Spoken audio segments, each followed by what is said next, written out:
Torreano, welcome back to the Rocky Mountain Writer Podcast. Thank you, Mark. It's great to be back. And catching you in Arizona this time as well? No, this is in Colorado Springs, but Okay. we are You, leaving on Christmas Day to go to California, then on the way to Arizona for 2-3 months. So, okay.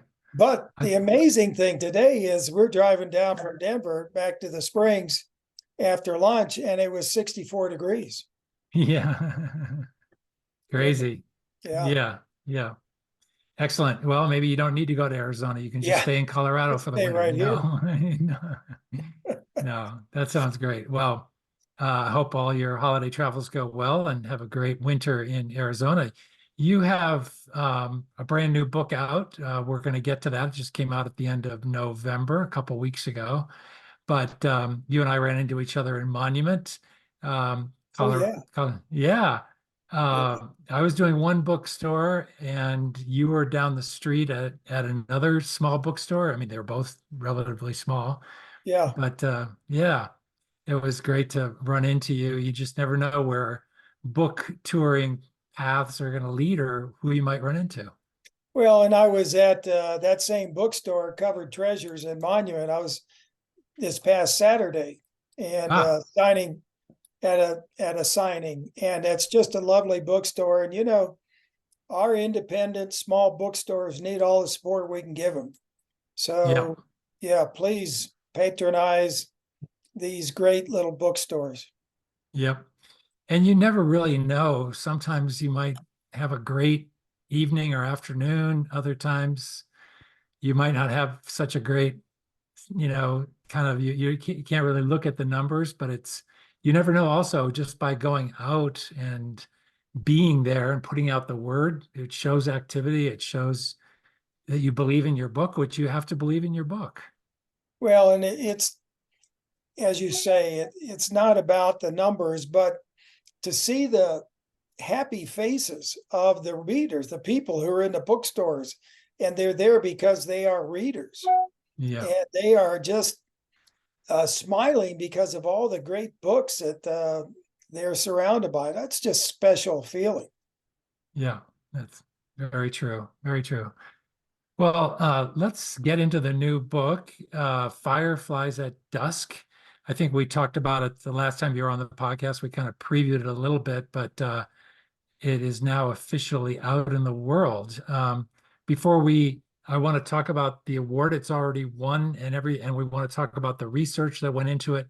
But before we dive into both of those things, just set up the book for us. Tell us where it's set, when it's set, what time period, and give us the basic idea. Yeah, the genesis of Fireflies is really unusual. So this is actually the first novel that I started to write back in about 2013. And I initially thought, because I'm a fan of George McClellan, a Union general in the Civil War, I thought I'd write about McClellan. But then as I started to write about him, I said, well, there has to be somebody that I can see McClellan through this person's eyes. So I created Jonathan, and then I grew Jonathan up from childhood to where he comes to serve on McClellan's staff. And what was interesting is in the process of this, and I'm a new writer at this point, Jonathan pushed McClellan into the way background. And so here I started out thinking I was going to write about this person, and I write about this person. And it's a coming of age novel about Jonathan during the Civil War and just prior to. But it's not about the war. It's about Jonathan growing up, the challenges he faces growing up in a pacifist family, a family who is helping to hide runaway families coming north from the South, and then in their Quaker church, and then seeing them just ripped away from their church by slave catchers who are taking them back south. And Jonathan becomes so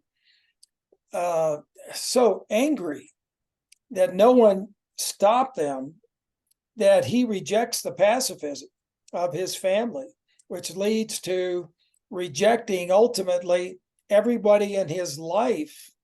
And so he later on becomes all alone. But we'll get into that in a little bit. But Okay. it's about a 10-year genesis for this novel, because I sent it out in 2013, and this is for young writers. I sent it out shotgunned it to agents and editors, and I got ignored, which I expected. But I got one response from a publisher who said it's not ready, and here's why. And it wasn't a form letter. It was chapter and verse where she said this, and this need to be improved and worked on. And so I just put Fireflies on the electronic shelf and started on my Western novels. So it wasn't until almost 10 years that I picked it back up off the shelf last year and said, let's see if I can polish this thing up. Yeah. So you can polish it up and apply what you'd learned writing those other books. Yes, very much Yeah. so. Yeah. Yeah. So you say, tell us what year Fireflies at Dusk is set. Well, it's set from about 1840 to 1865. Okay, And so it starts before the war and gets into the war. starts before the war, yeah, when Jonathan is just growing up. Yeah. Gotcha.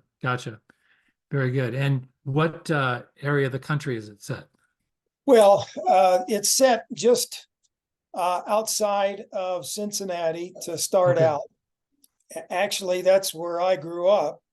And so I knew that area quite well. And it was also serendipitous that Cincinnati was on the Underground Railroad. In fact, the National Underground Railroad Museum is in downtown Cincinnati. And so it became a great fit to cite the novel there initially. And then as Jonathan grows, he goes off to college at Princeton, and then he joins the Union Army when the Civil War breaks out. And of course, he travels all over at that point. Wow. Well, take us into the research part of this. How did you go about it? Because if there's one thing I know, when you dive into Civil War stuff, boy, the pressure is on. You've got to get it right, or you will hear from the Civil War, well, I could say army of readers, and that would be, Yes. but Yes. they're legion, and they know fact from somebody who's trying to make it up. Yeah, that was interesting. And let me talk about fact from fiction. I had a review recently, a very nice 5-star review from a review service called NN Light, NN Light's Book Heaven review. And Mr. NN, he did the review as opposed to Mrs. N. And he says basically that he studied the Civil War extensively. And so he brought a critical eye to his review and read of Fireflies. And he said in one part of his review, this is as close to nonfiction as fiction will ever get. So I was blown away by that. So I passed his historical accuracy test. Yeah. Yeah. So how do you go about doing the research, knowing what you need, and then getting into the specificity of time, place, what's going on politically in the country with the war, with the build up to the war, with all the, just the environment that your main character is growing up in? Yeah, that was very gratifying too, because I learned so much. I'm a student of the Civil War, but I'm not a scholar of the Civil War. And so it was very much a learning process for me for some of the major elements of the story. And one of the reasons that Fireflies initially was rejected was because I didn't know my main character well. I didn't know Jonathan well. And I didn't understand that until I started writing my Westerns. And I pivoted back to Fireflies and I said, let's develop Jonathan properly. And so then I was able to inject a thread of pacifism into the overall storyline that I hadn't injected previously. And so it became a more robust storyline with the pacifism twist or angle. And then also I was able to bring in the Underground Railroad, which I hadn't done previously. And so kind of a maturation process for me as a writer, where I was able to bring in some elements that I hadn't initially brought in. And the research on those was fascinating. For example, the fugitive slave law, which I wasn't real familiar with, frankly, before Fireflies, but that law allowed slave catchers to come north and seize slaves who had run away as if they were property and bring them back south, and it was legal. And so that kind of research was very rewarding for me. Was this online? Did you go to the library? Did you go back east to Ohio? Did you poke around? What are some of your methods? Well, I did all the above. So my daughter is my chief researcher, and she really did some incredible research on the Underground Railroad for me. And then I went back to the Cincinnati area where the museum is and saw the different paths and routes of slaves coming north and where the safe elements were. So I did a lot of in-person research as well. Now, later in the book, my hero Jonathan becomes a prisoner at Andersonville prison camp. And I was able to visit Andersonville in person as well, just to get a feel for the layout of the camp. And so I could more accurately depict it in my narrative than just studying photos of it. Mm-hmm. Mm-hmm. What's your approach, or how do you think as a writing historical fiction? How do you decide what elements to bring in from the environment to write about? It seems to me like, just that whole issue of setting the scene, you could decide, maybe I'll spend a few pages setting the scene before I have any characters really do anything. And sometimes you're reading a historical novel and they just sprinkle in these little details, almost that you're not even aware that you're reading historical fiction. How do you Yeah, do it? that's the real objective, is to do it the way you just said, the breadcrumbs, Mark, Yeah. because we've all read novels where in a historical vein, the history overcomes the storyline. Yeah. And you don't want that to happen. You want the history to be an accurate background to what you're writing. You want it to be real and accurate, but you don't want it to overpower the story that it is the background to. And so you keep a focus on the characters and what they would do. And when you put a character in a different setting, for example, I sent Jonathan to college. Well, where was I going to send him to college? And so of all the places I could send him, I said, well, if he's going to be probably fighting for the Union, I better send him back east. Well, where would I send him? Okay, what colleges were really active then? And I came down to, for example, Williams College and Princeton. And then it became a matter of researching what was going on at Princeton at that time and seeing if it could fit what I wanted the story narrative to do. And so it's a matter of investigating in your research to see if you've got a complementary partner. Yeah. Yeah. Did you find yourself reading other novels about the time period while you were writing Fireflies at Dusk, or do you find yourself avoiding reading other novels about the time period so you don't get influenced by that? I think you're influenced, regardless of whether you're reading contemporaneously or whether you're influenced by what you've already read. And so I had read so many different novels about the Civil War. I didn't have to do a lot of research in depth on that, although I did on Antietam. There was a battle there that I did extensive research on. So I had a good grounding on the Civil War, and that propelled me, and that allowed me to make the story the hero rather than the war the hero. Yeah, yeah. Interesting. Wow. So how much of that first draft 10 years ago, 12 years ago, sometime back survived to the final form? Oh, my first drafts are awful. And so I'd say only about half of the original first draft made it through to the end. Hmm. There was a lot of revision, and I'm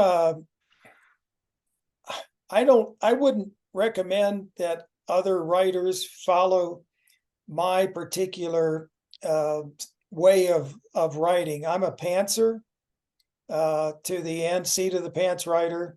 I sit down and I write, and I'm not sure exactly what's coming out when I do that. If you look in the dictionary under pantser, you'll see my picture there. Yeah. So that's why one of the reasons my first drafts are so bad.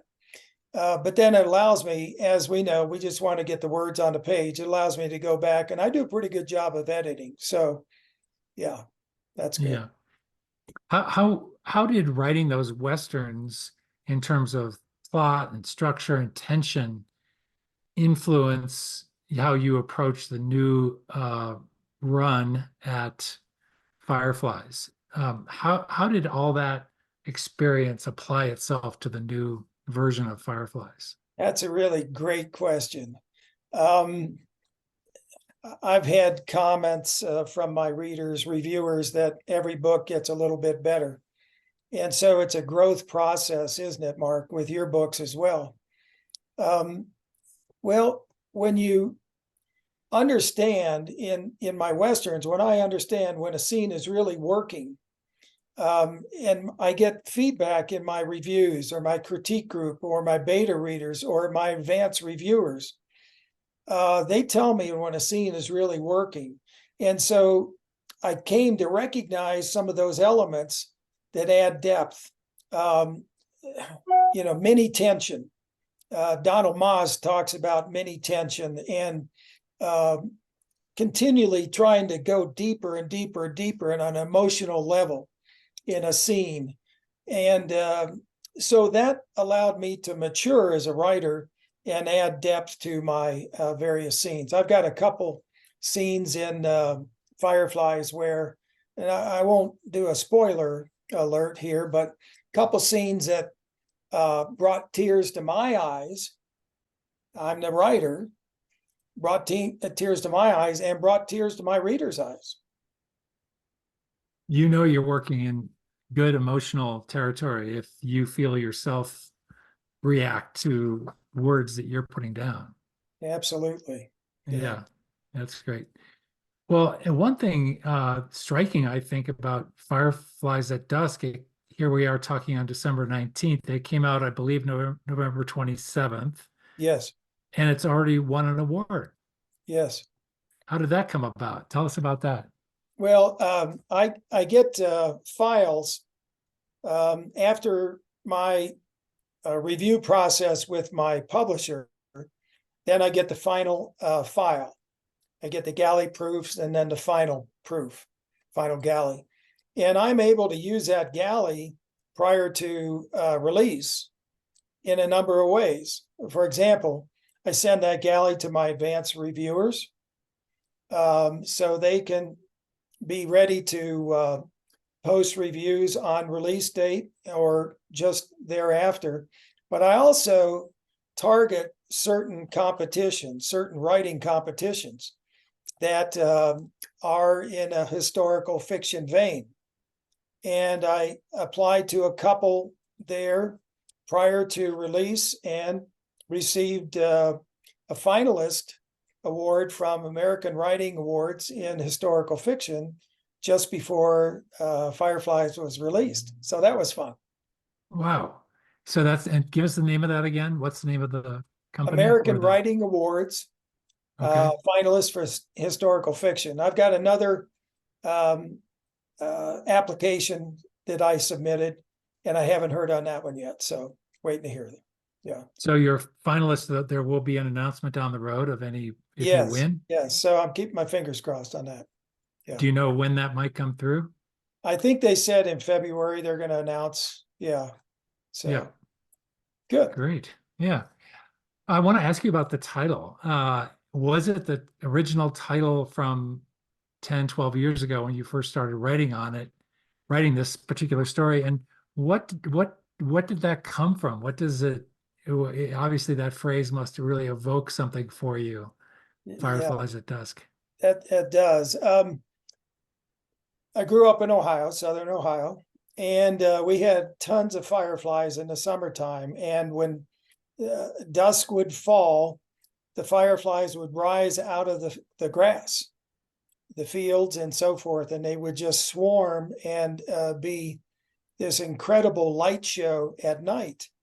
And I took one scene.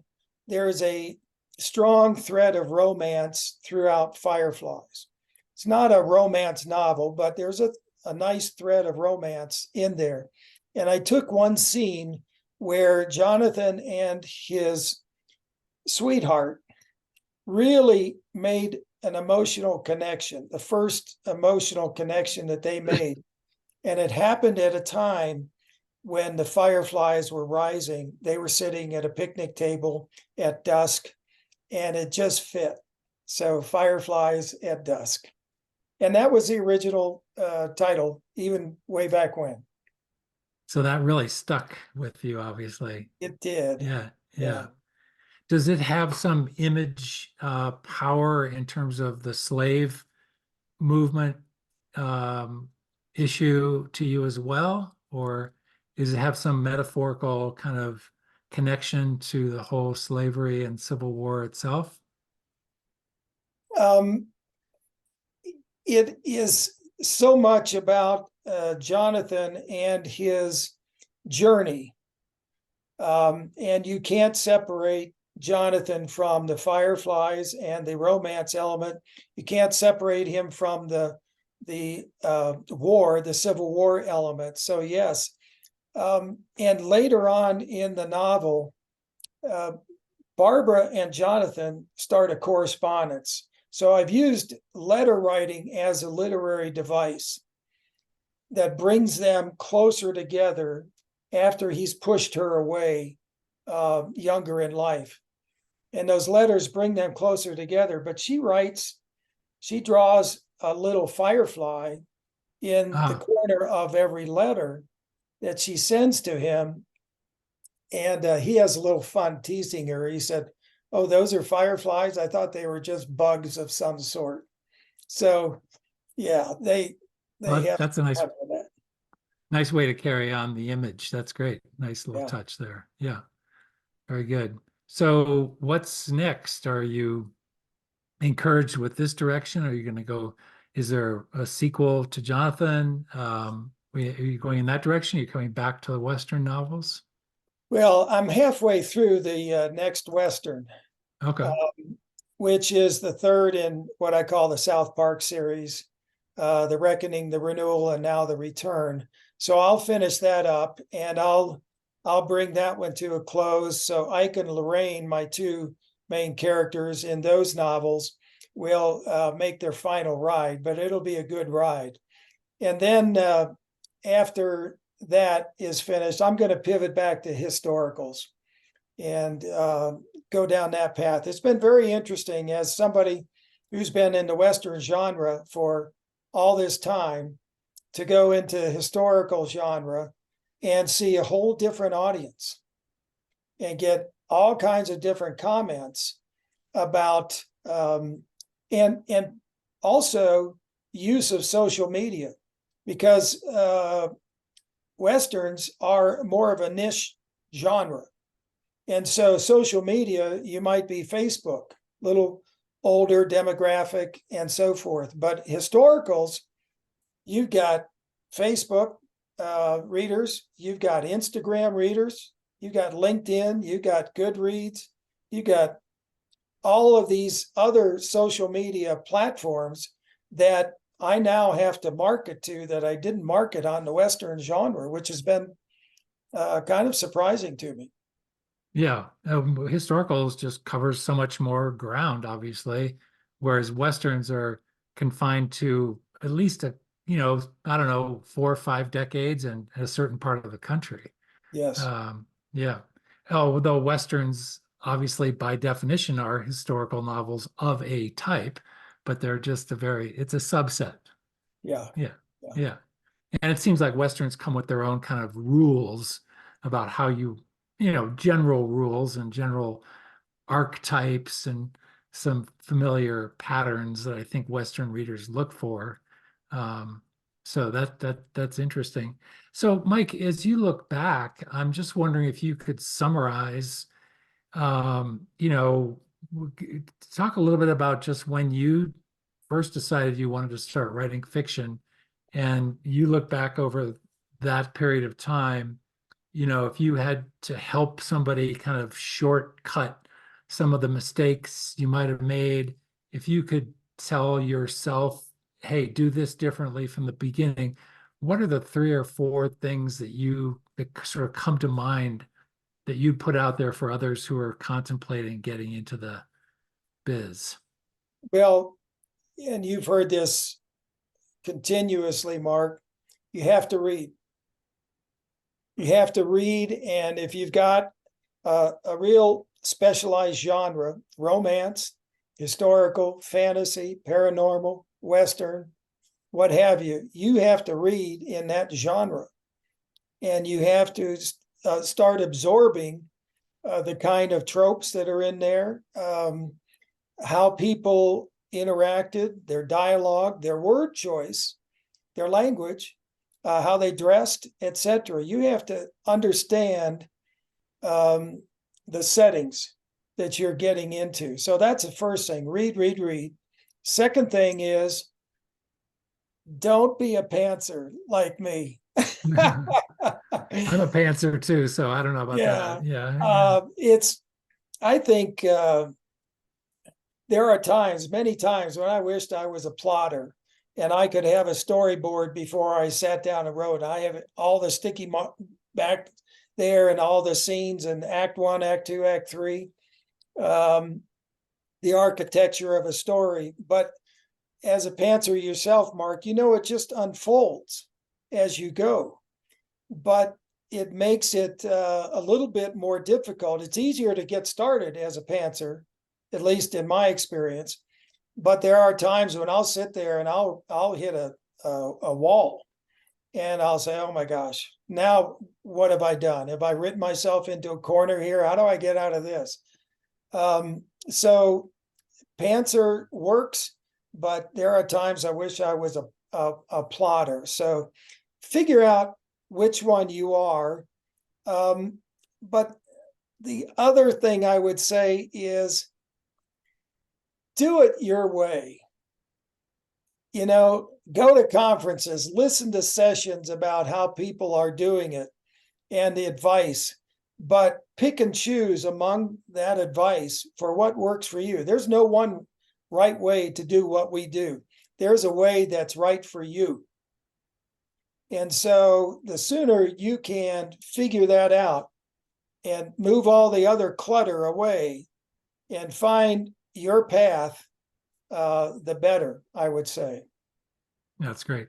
Excellent advice. Very good. Well, as we wrap up, we always like to shine a light on another writer or give you a chance to tell us about a great book you recently read, something to just kind of pay it forward.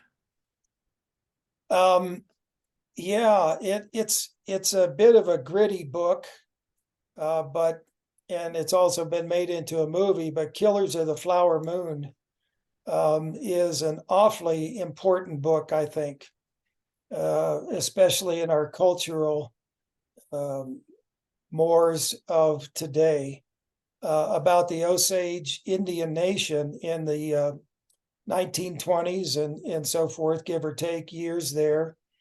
And the murders of the Osage, because they became very rich, having land that they found oil on, they became extremely wealthy. And then how the people, the whites, preyed on the Osage to strip them of that wealth. Over 200 murders of the Osage Indians during that period of time, which also led to the rise of the FBI. So a very fascinating book, and I Yeah. would definitely recommend that. Yeah. And David Grand, incredible Yes. research. And I just read his recent book, The Wager, about a shipwreck and mutiny around South America, sorry, in I think the 1740s, 1730s, somewhere in there. Amazing, amazing book. And he's a Yeah, heck of a researcher and a writer. yeah. Um, I for those who are interested in the Civil War, um, particularly, I'm working my way through Battle Cry of Freedom by James McPherson, and that is a Pulitzer Prize winner. It's the Bible of the Civil War for me. I've yeah, read all of Sandberg's. I've read all of the author escapes me right now, but all these other 3 series books, and McPherson's Battle Cry of Freedom is just incredibly informative and great, readable. Yeah. great. Great. Well, Mike, good luck with the promotion of Fireflies at Dusk with all your efforts behind getting the word out about that in the coming months and year. And good luck down the road with all your writing projects. And we'll catch up with you real soon. Well, thanks, Mark. Thanks for having me on. And you asked one question about what's next. In the back of my mind, you and I are both baseball fans. The very back of my mind, and who knows if it'll ever percolate to the front, maybe a baseball narrative in the future. Excellent. Excellent. And All the right. Fireballer is doing so well. Congratulations to you. Love that. Yeah. Thank you, Mike. I appreciate it. Yeah. Thanks for having me, Mark. You bet.